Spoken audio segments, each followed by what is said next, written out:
This version of the podcast is mixed in mono, but if you would like to listen in 5.1 surround sound, please visit ufocast.co.uk/prisoner for more details. This is episode 5, and we recorded it 5th, back in January 2022. Hello and welcome to episode 5 of our Prisoner podcast by hook or by crook. This week we are looking at the Schizoid man. Hello, Michael. Hello, Luke. And you've got somebody there. You've got a new number 3. We have it. Yes, our number 3 this week is my brother. Hello.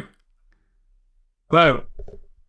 You are. This is John. You're John to me, but only my brother to me, not to Michael.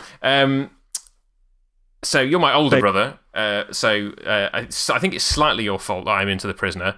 But what is your recollection of how you first got into the Prisoner and what made you a fan? Well, I'm sure, as you must have mentioned in an earlier episode, it was through our dad. So, along with pop culture references from the 60s, such as Tony Hancock, Big Hand, Little Hand, Whereabouts, and things like that, there were also quotes from the Prisoner that would have been somewhere, I am not a number, I am a free man, and things like that.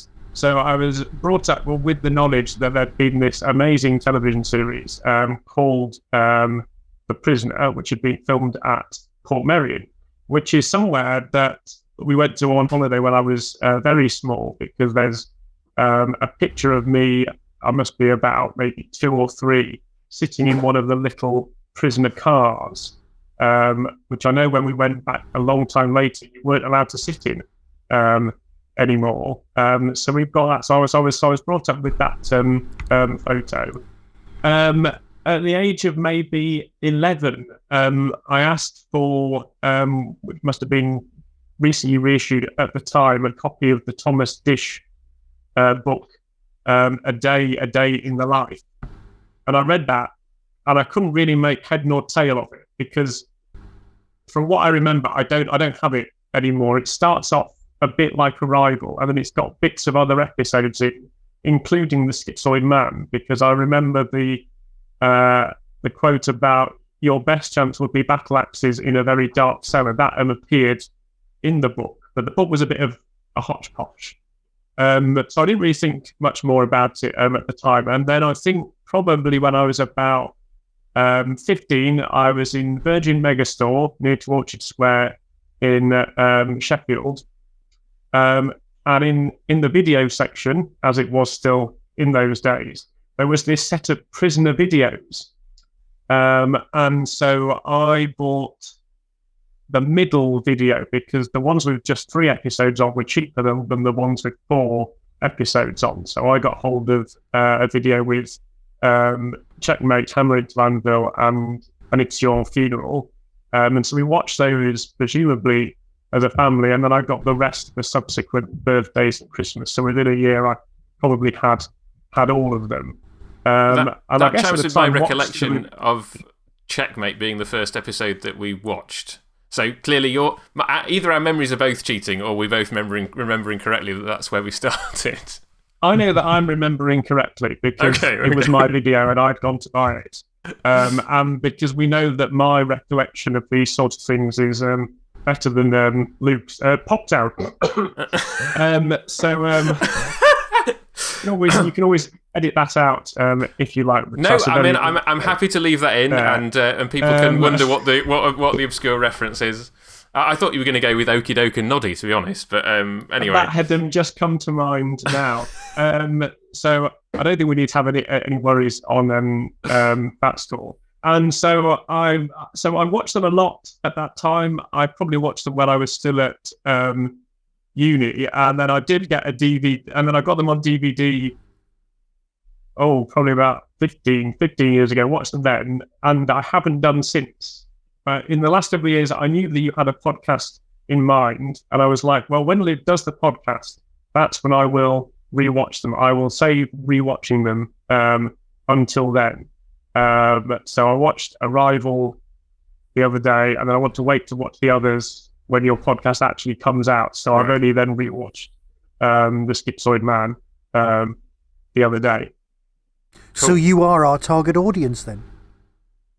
Yes, I have been waiting for such a thing to come along. Yeah, well, I will be intrigued as to what you make of our journey and what other people make of the show. So I guess the big question is what drew you to the show? I mean, it's slightly odd because my recollection is that maybe we'd watched some before you bought the video, but clearly it was reading the book and going, this is interesting enough, and kind of going on Dad's recommendation. But having watched that first video, what was it that made you go, oh, I really like this and want to carry on? Well, it's the central character, the central performance of Patrick McGowan as this very driven individual who has found himself in this place, which I mean, I wouldn't at the time, but which now they would call sort of Kafka-esque situation where he's been locked up. He doesn't really know why. I mean, he does know why because they want to find out why he resigned, but we don't really know why that's important, and maybe he doesn't know why that's important, and of how he's dealing with that, trying to not conform with the system, trying to escape at the same time, and all whilst wearing his very distinctive jacket, speaking in very quotable terms, and managing to sort of beat the system and ultimately defeat the system, or does he? So it's just fun, but also, but yeah, just you can't fully analyze it. You can't fully give an explanation for what it's supposed to be. But I just find it interesting. So one question that we're asking everybody, and you've slightly alluded to it, so it may be that you don't have anything more to say, but there's lots of different interpretations to the prisoner. What does the prisoner mean as you understand it? So I suppose being oneself, that you don't have to answer necessarily to anybody else. But I think about it all that sort of deeply, really. So do you because you can take it on face value as almost a sequel to Danger Man and be like, well, this is just another 60s spy drama with elements of science fiction in it. Or you can kind of go digging deeper and go, well, it is, what McGowan was trying to say something, even if he remained enigmatic to the last. Do you enjoy it more on that first level, or are you interested in digging into it?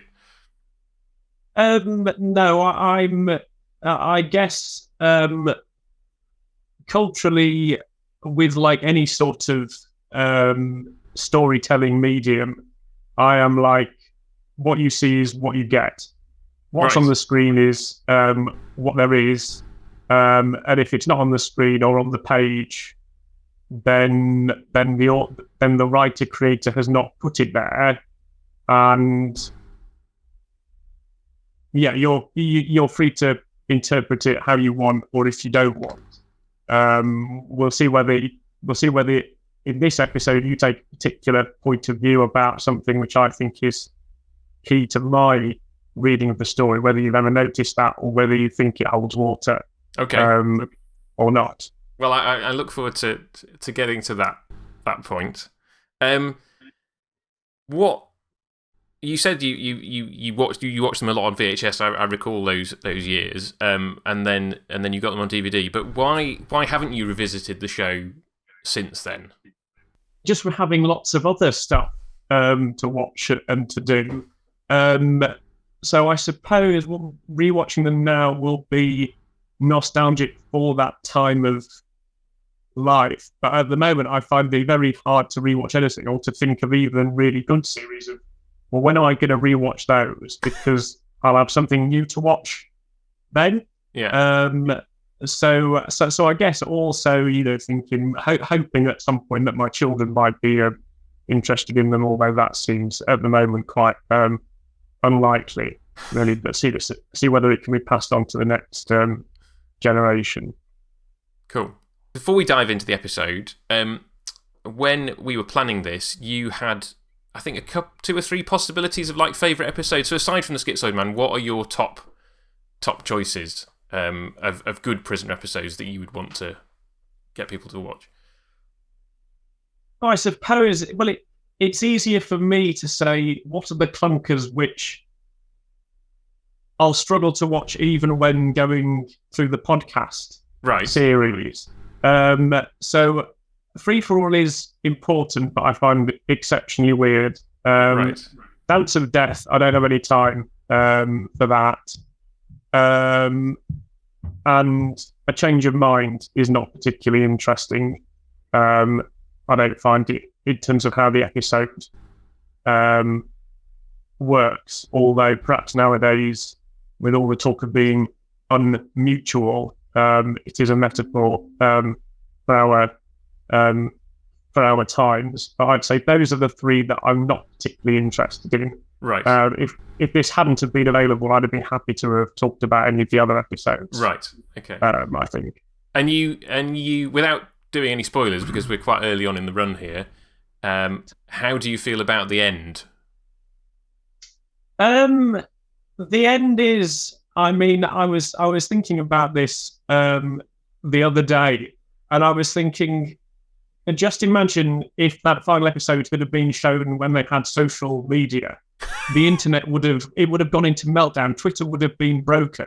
You'd have had, Patrick McGowan's Twitter feed would have been horrendous. I mean, I think as it was, he kind of had to disappear for a bit because people were like, well, what was that? And I think, I am still, well, what is that? But then I knew beforehand that it was going to be weird because that's what Dad had said, and that it wasn't necessarily going to make sense. But I think probably, given that it was only 17 episodes, that's probably less than, I never watched it, but like Lost, I hear that the end of Lost was quite a disappointment to people, and that the last series of Game of Thrones was not what people were hoping for. And after but people had invested episodes, years and years and years into those programs. Yeah. Okay. Yeah, it's like, well, okay, that was that. I don't know, but somehow it fits with the rest of the series somehow in a sense which a more conventional ending probably wouldn't have. Okay, cool. So let's dive into this week's episode, The Schizoid Man, which is a story where we pull out the science fiction staple of number 6 has a doppelgänger, and we play with that within the context of the village. So why did you want to talk about, or what do you want to say about the plot of this particular episode? Well, I think the sort of classic sci-fi, as you say, but also classic mystery fiction, which I'm very big into, is on people having doubles, is on people impersonating people. And I think the idea of someone taking your place is a sort of a very unlikely thing to happen, but in my mind, one of the most potentially scary things that could happen to you. I see three basic ideas of, one, that you suddenly wake up and you're invisible. No one can perceive you. Nobody can hear you. Two, that you turn up and people don't recognize you, or they say that they don't know who you are. And then thirdly, moving on to literally someone has taken your place, either who looks like you or who doesn't look like you, but you turn up to work and you're like, and they're like, yeah, but that's the role that Michael does. Michael's always done that job. You say that you're this accountant, but and a very simple and easily explicable, but which happened to me once, when I was working for Barclays in a call center was we had to do weekend shifts every so often, and an early shift started at 7:00, and this was in winter. So I turned up to the office early. You had to get there so you could log on and everything. So it's early in the morning, hardly anybody's around. And I went up to my floor where my desk was, and I walked out onto the floor plate. And it was like my floor plate, but it was all wrong. It wasn't quite right. And for a slight moment, I'm there going, what on earth happened?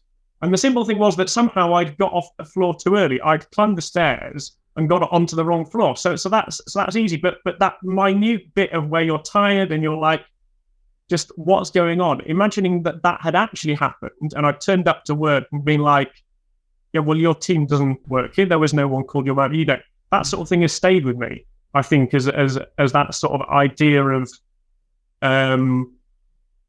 what you're sort of doing. Yeah, but you weren't shouting, where am I? I'm on a slightly different floor at work. Doesn't work for where am I? You're in the village. But I get exactly what you're saying. I've had the same thing happen to me. I totally get it. I mean, I did the whole, when I had a hire car in the States, I did the whole going to the wrong car and trying to get into the wrong car. And Hannah went one step further when because a friend of hers had parked somewhere and then had moved her car without telling her, and then another car of the same make parked in the spot, and Hannah went to get something from the car, and then a mate came out going, "You're in the wrong car." So, we have those moments of suddenly kind of being, oh, reality's on the blink, as it were, or it's thrown as a curveball. Obviously, in this case, it's that third scenario that we talk about, John, where there's literally somebody else that looks like him, who he's being told is him, and he is being set up to be the imposter. In that, like, it's like you're number 12, and you're here to break number 6. So it's there's a kind of double layer of how they play it on him to get him to crack up. That's the genius bit of this particular story for me, because it would have been dead easy to do we've brought someone in who looks like you, but convincing him that he isn't himself and that he's there to crack the person who is himself, who is the copy or clone or spy who's had the plastic surgery, however you want to do it. Yeah. That's the thing that separates this from other episodes of other shows for me. I think there's also the fact that you never ultimately get an explanation as to why Curtis looks like number 6. No, well, there's not he's had plastic surgery, so he looks exactly like him. Yeah, or is it just there just happens to be a doppelganger? Number 2 says he just happens to look like him, which I think is a bit dubious. But that's the conversation that we're privy to, where the lying shouldn't be. Yeah, exactly. Yeah, there's the who's lying to who at what point aspect of this as well. And you kind of need charts and all sorts and big fluke. But he said, oh, you happen to look like him. But how do they make Kurt? And also, does this reflect back on the the gardeners who are all the same person and the same actor reoccurring? Basically, can the village clone people or not? And if they can, have they just put Kurt inside this number 6 copy body? Or am I completely overthinking this? Seriously, I've given this too much thought.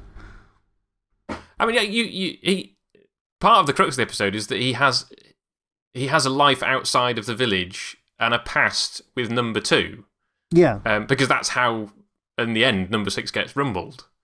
So we have to believe that Curtis exists as a person. Desperate to make a Fresh Fields gag at this point, but that's pointless because I can't actually figure out how to introduce Anton Rogers, who was in a sitcom called Fresh Fields, and I just need to introduce that as a sort of pun. But I've been racking my brains. I can't come up with one, so let's just let that one go. Yeah. So he has got the history with him. You're right. Beforehand. So, John, what do we make of one of the aspects of the series? Obviously, is that there's a new number 2 every week. What do you like or dislike about Anton Rogers as number 2? I think he's very good. I thought that he came across as a more charming than he actually is. But he seems to be quite sort of cheery, bantering with number 6 as number 12.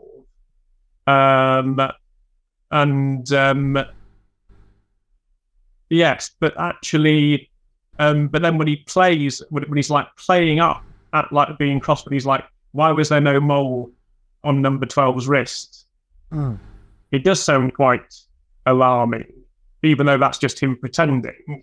And then when he gets worried, when he finds out the Rover has killed his number 6, I think he plays the role very well, and then especially as you see him towards the end of the episode become suspicious about what has happened, and also show a more human side of number 6, which I'll go into. A more human side of a number 2, which I'll go into later. But just to come back to the previous point in about number 6 having to determine who he is and retain his own identity, is that he has to keep telling people, I am number 6. But normally he doesn't take that identity on because he doesn't want to be number 6. He wants to be himself, but he's forced to give himself a label that he wouldn't normally agree with, just to kind of just to go, well, I'm not number 12. I'm going to have to call myself number 6, even though he doesn't normally refer to himself as that. I mean, he answers to that. Obviously, he doesn't go through the series going, well, if you call me number 6, I'm not going to answer you. I'm just going to ignore you. But he actually has to own that identity for once, which I think is interesting because that's another level of. He starts off by saying, "You're number 6," as a kind of I'll play along kind of a way at the beginning, but he actually does shout at one point, "I am number 6," and you're like, "Okay then." Yeah. So it's claiming ownership of something he didn't want. Yeah. Yeah. It's a very impressive performance from McGowan, because I feel that, obviously, as well as the costume, you have the deliberate parody of his costume in white. But you know from his performance immediately which of the two versions of himself that he's playing at all times, I think. You do. And there's that kind of voice.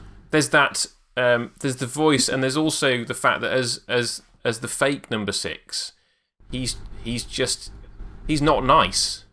Like, there's an undertone of like, because number 6 is arrogant, right? But he's the hero of the show, and we kind of like him in spite of that. But I feel that the doppelganger has none of that warmth to him. It's what's the word? Hang on, I've got it written down. Supercilious. I've got that word. Yeah, because that's condescending, I suppose.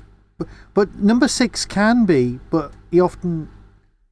You're right. It's a lot more subtle than because you know it, and yet it's the same guy doing all the parts. And it's technically really impressive. Yeah. I don't know if you noticed this, Michael. One of the drawbacks, actually, of watching The Prisoner on Blu-ray is that all the split screen shots are slightly more noticeable because, right. At least this is to my mind, is that because all of those shots have been optically processed back in 1967. Yeah. There's a level of degradation of the film, which when you scan it at high resolution and bung it on a Blu-ray, you can immediately see, oh, right, that's a split screen shot. I mean, apart from the fact that there's 2 Patrick McGoons in it, so it's obvious that it's 2 Patrick McGoons. But the that DVD aside, is all right. That aside, technically, it's amazing in that, like, you never. I mean, I think the bit where he smokes a cigarette, there's a bit of smoke briefly drifts across the split, but otherwise, you can't really tell. And they get very close. They get very close to each other at various points, and he does a really good job of kind of looking at himself as he walks past. and then kind of obviously cutting back and forth. Also, the wig on Frank Mayer's head, and the way he stands and the way he moves as Patrick McGoohan's double, I think is absolutely amazing. He gets the physicality down pat. Pun. Well, yeah, he just does. What do you think, John? Would you agree with that? Do you think it works on that level? I think it does. There was only one, when they end up fighting, there was only one shot where I was like, which was like badly done, where you could see that it was somebody else in a very close-up shot. Just coming back to the point about the fake number 6. I mean, I think, thinking about that now, I think that is how the professional number 6 would have been, possibly, as the agent before he resigned. How he would have treated other people in his line of work, potentially at times when like he was dealing with people who he needed to dominate, break down, get them to do things that they didn't want to do necessarily. Sorry, a thought just occurred to me. Perhaps Kurt, or the fake 6, is actually Danger Man. That'll mess with people's heads. He's John Drake. He's John Drake. Interesting.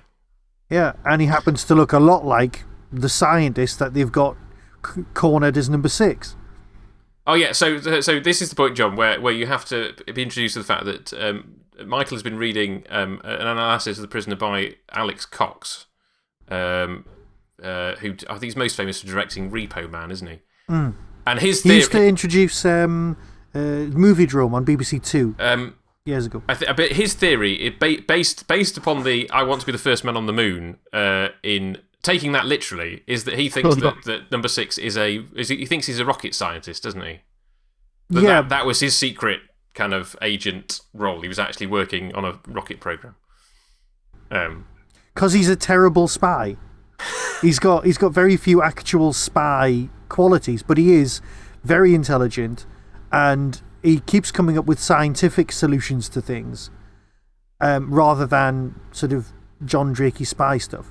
I'm just going with that as a theory because it does keep coming up, and the sci-fi stuff with the cloning also fits in as well. Personally, I'm a bigger fan of the idea that he's one of the people, and he's actually in charge of, he invented the village and he's there testing it out, which is why they're not allowed to just break him. They've wiped his memory, which we know they can do, and then he's gone, right, you're here, you've apparently resigned, that's your secret, which doesn't really mean much, and we have to break you, we have to see if it's fit for purpose, the village itself. There's a couple of things we really need to talk about, and for me, the important bit is number 24. It's Alison. Yeah. Because this is the closest he gets to actually having a relationship with someone. And clearly Patrick McGoohan's gone, yeah, we'll have this as a storyline. Now, obviously, there's in the original script, they were just supposed to kiss, and that's how they would reveal it. But they replaced it with the use of the psychic Xena cards, with the, is it a square, is it wavy lines or whatever. And they replaced it with that, which it works, but it also feels really pseudoscience for what the prisoner is. So that relationship between her and the way that it's used as a plot device is a bit weird. Yeah. But also she's a photographer, and the fact that she took the photographs helps solve the problem, the case as well. So that all fits together. She's tremendously important. But how come she gets to use the word Alison, even when number 2's phoning her up? And it's like, oh, hello, Alison. And it's like, oh, I'm sorry, I can't come round and solve the plot because I'm washing my hair. What? That was just weird. But getting away from that, yeah. So she's so important to the plot. I mean, I know she actually gets... Is it me, or does she actually get higher billing than Anton Rogers at the beginning? I think they're on the same. They're on the same card. Okay, because that doesn't happen very often. So she's so important. So that's good. But I do find it weird that they've gone down the paranormal route so easily without it being questioned but I suppose it was the summer of love almost, where that kind of thing's in the air. So I was thinking about that because so when I was thinking about it, I was thinking, well, they're in the village, cameras are everywhere, so the village could easily set this up as fake. So they're filming what's on the card, they're telling her what it is. That's how it's done. Potentially. Oh, that makes sense. That makes total sense. Yeah. Because if she does have a psychic link with the real number 6, then there must be some trickery going on with fake number 6, because she's unlikely to have a rapport with both of them. But then I was thinking, well, why is number 6 playing along with this? But perhaps he's just bored. Perhaps he's just like, well, let's just do this. Perhaps he's not thinking about this. But it's the happiest you see him in the entire series.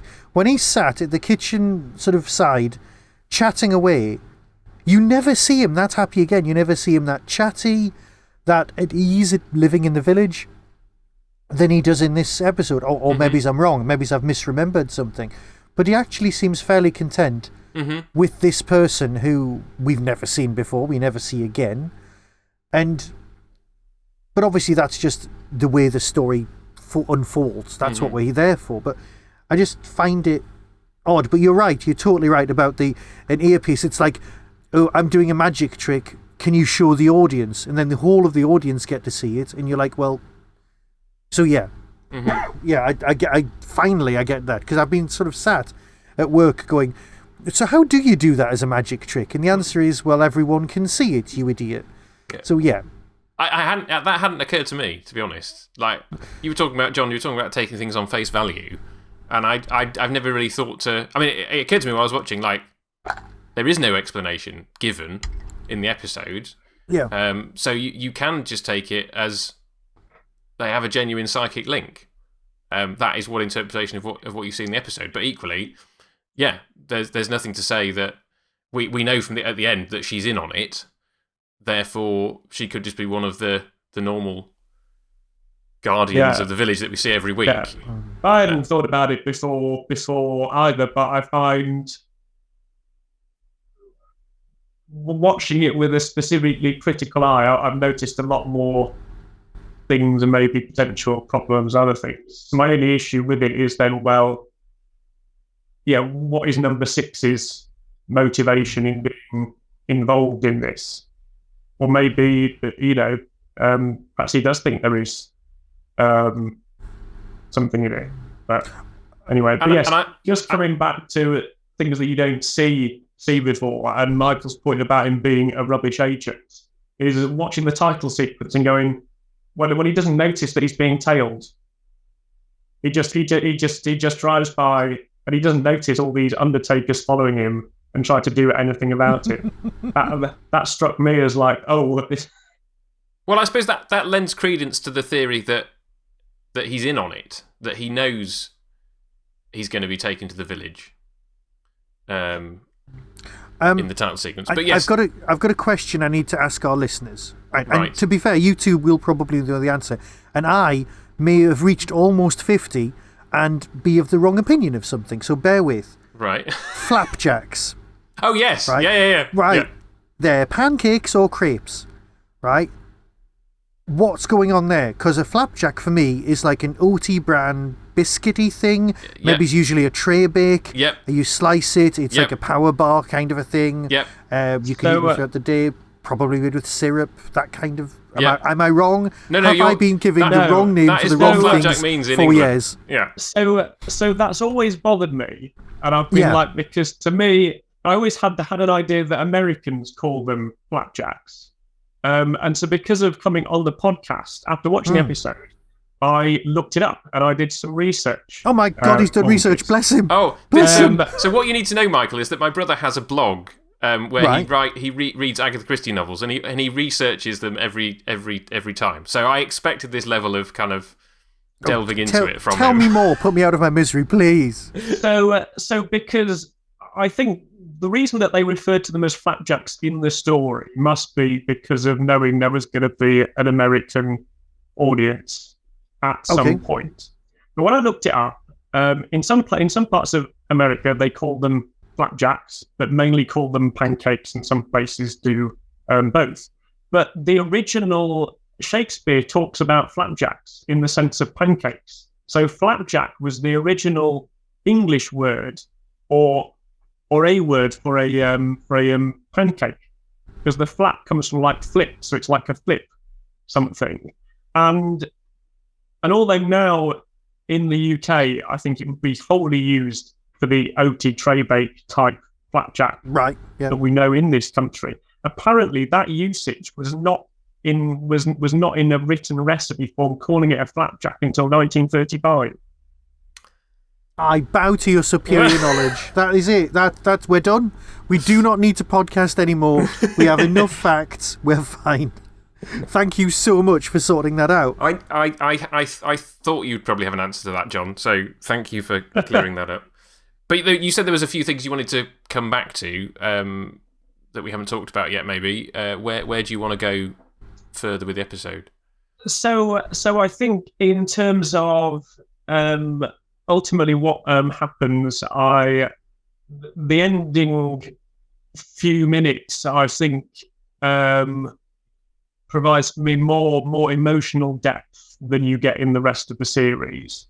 In terms of Alison's admission to him that if she had another opportunity, she wouldn't betray someone again, where she knows that he knows that she knows.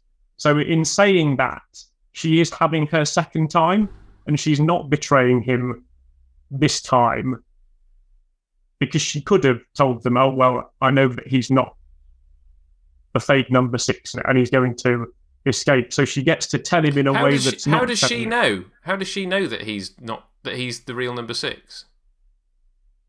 Because they have the moment with the lighter. Because he's trying to tell her that he's the real number 6, I think. Anyway, that's my reading in the sea, because he says, "Oh, Habit playing with lighters," because he spins around as she's got the cigarette ready. So I think he's trying to tell her, even though that's a risk, and she's telling him, "Well, if I had another opportunity to do the wrong thing, I wouldn't do the wrong thing," and in doing that, she's not doing the wrong thing. So I think that's brilliant. Wow. I see. I had completely missed that, because I'd forgotten that the whole lighter thing was obviously that was a thing that number 6, the real number 6, did, but they programmed him to use matches as number 12. Yeah. So that although it was Curtis doing the lighter thing earlier in the episode, that was a thing that number 6 did. Yes. Okay. I had not seen it, because my reading of it was based on the fact that she didn't know. And that it was a genuine... I'm telling... Or I know I won't get a second chance, but I'm telling you anyway. But actually, I think you're right. Because the lighter is the thing that tells her, yeah, okay, I'll go with that. On the subject of the lighter, I just need to ask, what's the wire in the cigarette or cigar for? Is it a monitoring device? Is it to make it taste odd? Is it just a weird throwaway thing? It's one of those things that's always, when I was watching it, even the first time I ever saw it, I was like, what? Did I miss something? So, did I miss something? It's not explained, because I was watching that thinking, I suspect you're right. I think it's probably something to do with making the cigarette taste different to him when he has it. But I don't know, because it's not explained. No, fair enough. Maybe more seasoned smokers would know what that was about. Yeah, probably not the target audience on the cigarette front. So you're saying that Alison knows what she's doing when she's doing it in that scene. Okay. And is there anything further about that? And so then the whole character of this particular number 2 and the relationship that he has with Curtis, and for me, the implied relationship that he has with Susan, to me, I read the way that number 2 talks about Susan is that he was in love with her as well as Curtis, and that Curtis got the girl and he didn't. Right. But he's always loved her, and he's carried on loving her. And so when he says Susan died a year ago, number 6, that's and trapped number 6, but it's a very emotional thing for him. Yeah, because he could quite easily have caught him out on any of the things he'd said wrong earlier, when it was like, I'll report to him, and he was like, what do you mean? The general, yeah. Or I'll report the general, him, and it was like, general's a machine, but yeah, whatever. And then there's another one as well that he gives up. Then there's a couple of like fluffs that he's probably already set him up going, really? And yeah, he's already, by the time he's reached Susan died, you're like, look, number 6, you've messed up this time. Try and bluff in a different way next time. Because I think also it's a great final line for the episode. Yeah. Because it doesn't spoon feed you at all. It's just if you've been paying attention, you know why he's caught him out and what that means. But it's not a gotcha, I know you're really number 6. It's just It's just that line is all we need to understand what's happened. Number 2 does relish the idea of like making him go through the motions of putting the blindfold on. It's like, oh no, remember security, you must put the blindfold on. And it was like, because I'll be able to go, ta-da, we've caught you. So that he's kind of relishing that one because it's just a nice moment. Yes. But it does precipitate a horrible continuity error with the helicopter. Go on. Hadn't noticed. Did you not notice? Oh, I'm going to watch it now. So this is one of those prisoner episodes where almost all of it is not shot in Portmeirion. Yeah, there's only an aerial shot. There's a few kind of stock shots of Portmeirion to kind of show we're in the village, but pretty much hang on. It's the Norwegian church set from at L Street. That's what that is. Is that what it is? Redressed Norwegian, yes. But usually the helicopter lands on the lawn, very obviously in Portmeirion, right? Yes. Whereas obviously this scene is not that, and the helicopter doesn't have the big chunky landing pods, the ski things, so they can land on water. They're much thinner, and then when it takes off, there's a stock shot of the standard helicopter. Oh, right.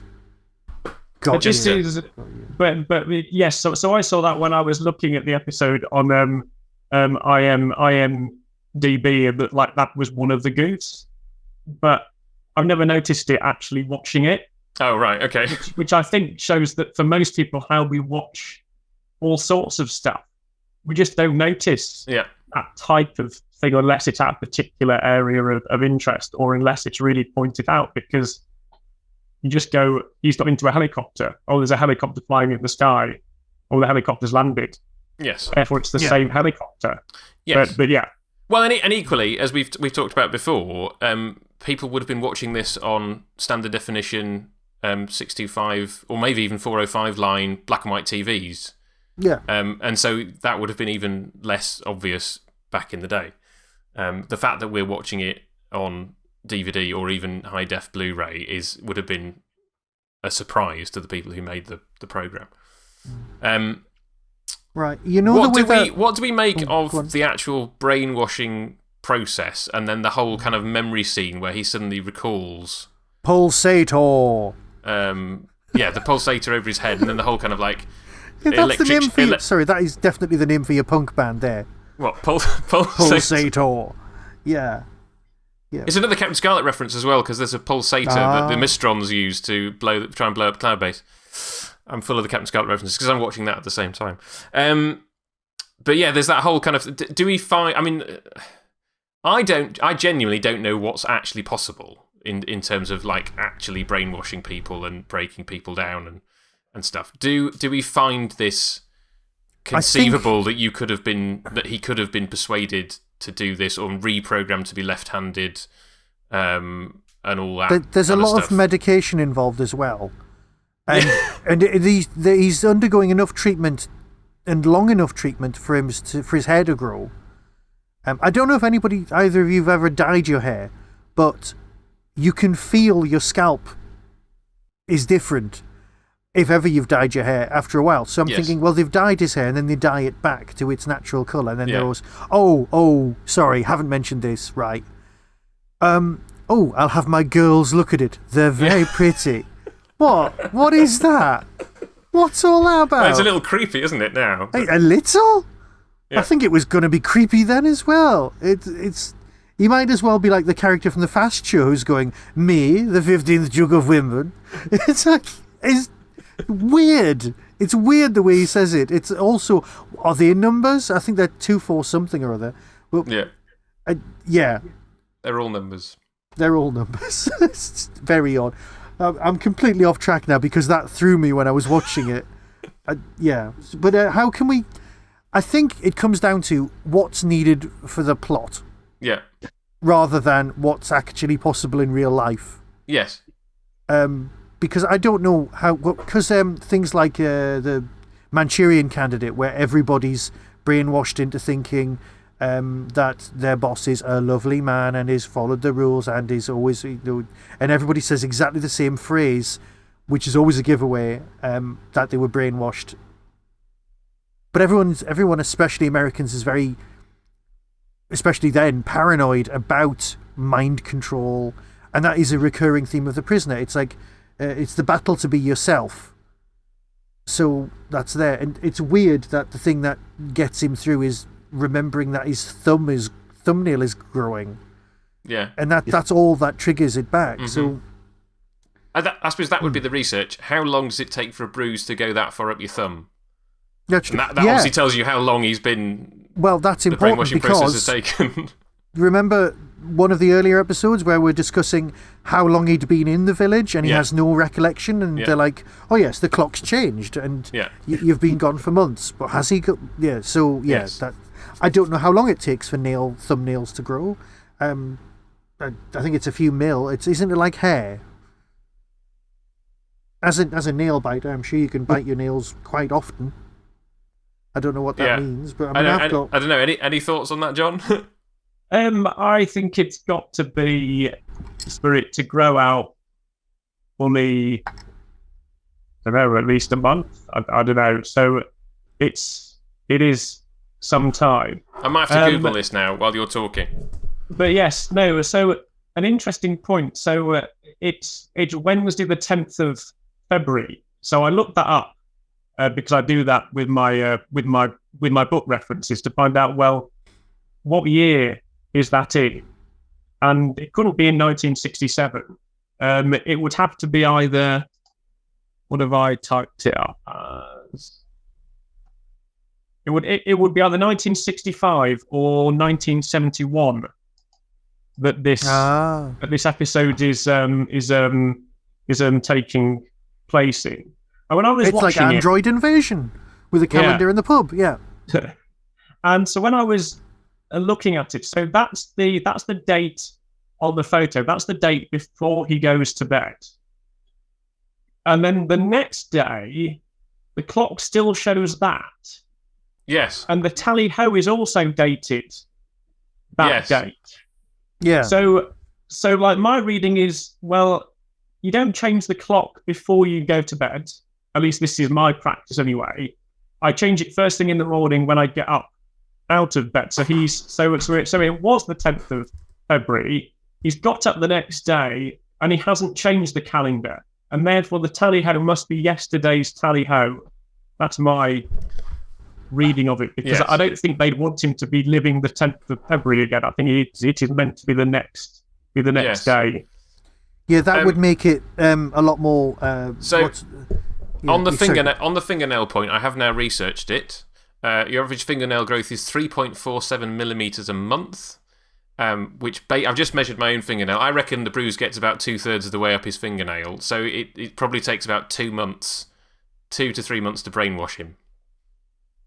I can't see how they can turn someone's left arm to their right hand. I can't see how that's possible, because if that was possible, that would have happened for years. Because there's always these nightmare stories about people in the 1950s getting their wrists slapped constantly when they're using the wrong hand. I'm using but there's also a mind element, isn't there? Because there's a bit where he's half asleep and he's got the headphones on and he's kind of repeating, "I am left-handed." So it's not. But he doesn't use his left hand well, does he? He can't shoot very well with his left, and he still wants to use his right in the shooting. And he gets getting told, he does want to use his left, but No, he isn't. Well, sorry, I got that wrong, isn't it? No, he wants to use his right, but he has to use his left. And he can't shoot with it. So, yes. Yeah. I mean, he does look unnatural. I mean, it's a good acting performance from McGowan, but he does look unnatural using his left hand. Like, he looks like... I mean, maybe because we know that he's been brainwashed, but he doesn't look like somebody who's comfortable being left-handed. So it's a sort of partial success, but not a complete success. Yeah. Right, well, let me see. I'm just going to consult my notes to see if there's anything else. Oh, can I just say, I don't think this episode would be called The Schizoid Man these days. And the passwords, yeah, not great. I mean, Gemini, there is a film called Gemini Man where the guy plays two parts, but I'm sure you can... Yeah, I think it's Will Smith. But thanks to the gift of technology, he gets to play himself 20 years younger than himself. Yes. But I think Schizoid's a bit politically incorrect these days. So I don't... But then again, you can't call it doppelgänger because then we'd have a whole UFO conversation, so... Yes. Yeah. I mean, there's also the fact... I looked this up in research that... So I knew that there was a Star Trek Next Generation episode called The Schizoid Man. Right. From about, 20 years after this. And the reason it's called that is because Patrick McGowan was going to be in it. Oh, as a scientist who translates his mind into data as a way of living longer. And in the end, he couldn't do it, and so William Morgan Shepherd played the role instead. Blank Reg. Yeah, I know there's the whole Doctor Who reference as well, but he'll always be Blank Reg to me because I'm a big Max Headroom fan. Okay. I absolutely love that series. But yes, right. Staple of 90s, 80s and 90s sci-fi shows. And Doctor Who, eventually. Right. But yes, that's an aside. Is it time? So before we go on to spot the Doctor Who actor, anything else you want to say about this episode, John? No, so the fact which I'd... when I noticed it again, I was like, oh yes, I've heard that, but I hadn't quite taken it in. Is that number 6 is that the fake number 6 refers to his spot on the Olympic team? Well, that must be from the real number 6's dossier. So number 6 in his original life was on the British Olympic fencing team. Yeah, that's true. That as being real. He was on the fencing team and can shoot and can box, which leaves much more credibility to the spy thing, or at least... Well, we know he did combat. We know he was in the war because of the flashbacks to him being a bomber. Yes. Oh, in Once Upon a Time? Yeah, so he definitely did combat training of some sort, but being on the Olympic team is a bit of a step up than...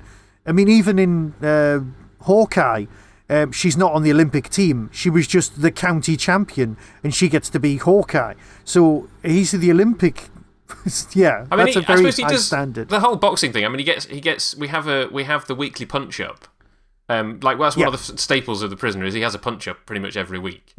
And he generally acquits himself quite well unless he gets thoroughly outnumbered.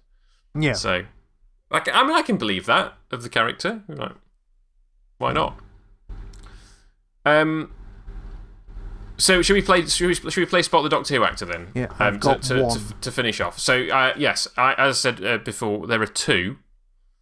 John, as the guest, who did you spot? So we've got Earl Cameron, who plays the supervisor, and as far as I can tell, he gets given that role purely so that he can give the line about Haiti. Yeah, that he is stolen his soul, as we say, and that the normal supervisor obviously couldn't have said that.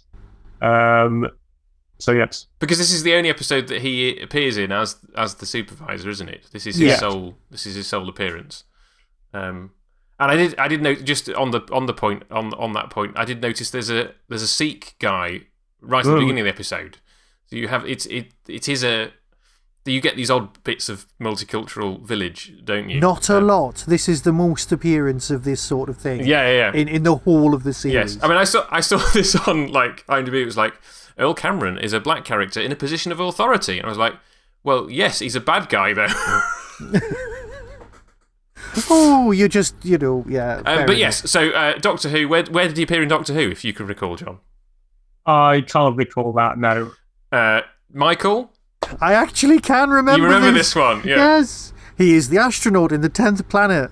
He is, yes, who sadly dies because of the 10th planet influencing the trajectory of his rocket. Yes, but I remembered. You did remember, yes. Which for me is a major step forward. Yes. And of course, you've just said there's someone else. There is somebody else, and I don't think I'd ever noticed this guy before, and this is in part because until about 10 years ago, half of his episodes were missing.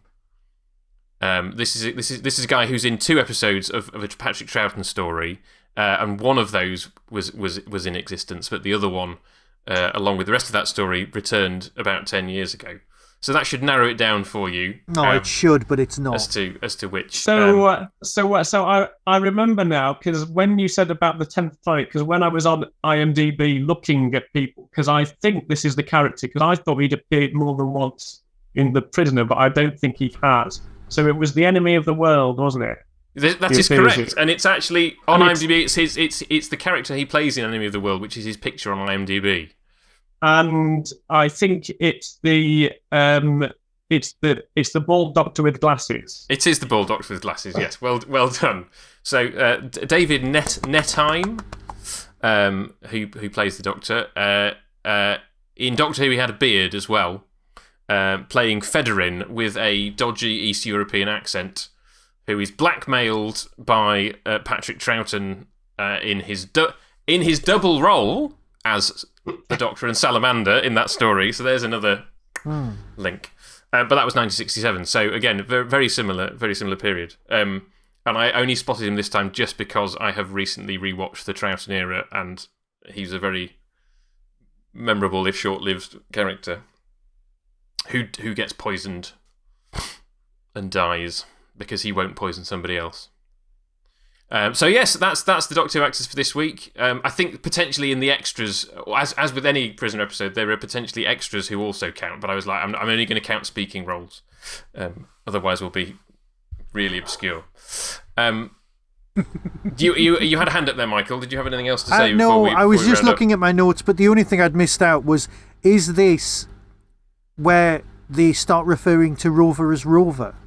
It's the only episode in which Rover is referred to as Rover. Right. But he's called Rover by number 2, rather than like as a term of, like, he's your guard dog, we'll just call him Rover. So number 6 refers to him initially as Rover, and then number 2 repeats the word. Right. Okay. That was my other thing. Yes. I just needed to ask that one, because yes, I know we know it as Rover because we always have. But then if you think about it, why would it be called Rover? So yeah, I get it. It could just be this particular number 2's nickname for it. Yeah. Because it's never used again in the show. So. And number 6 calls it Rover first, doesn't he? Yes.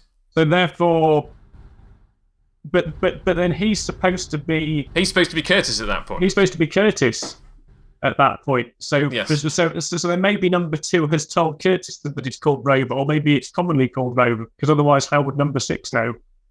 Well, yes, exactly. So we're thinking untelevised adventure. Yes. Yeah, okay, that's fine. That's fine. I can live with that. I can. Yeah. Right. Cool. Well, as ever, I will leave Michael with the final word because he's been saying this for years. So I will say goodbye to John. Goodbye. Thanks for having me. It's been a pleasure.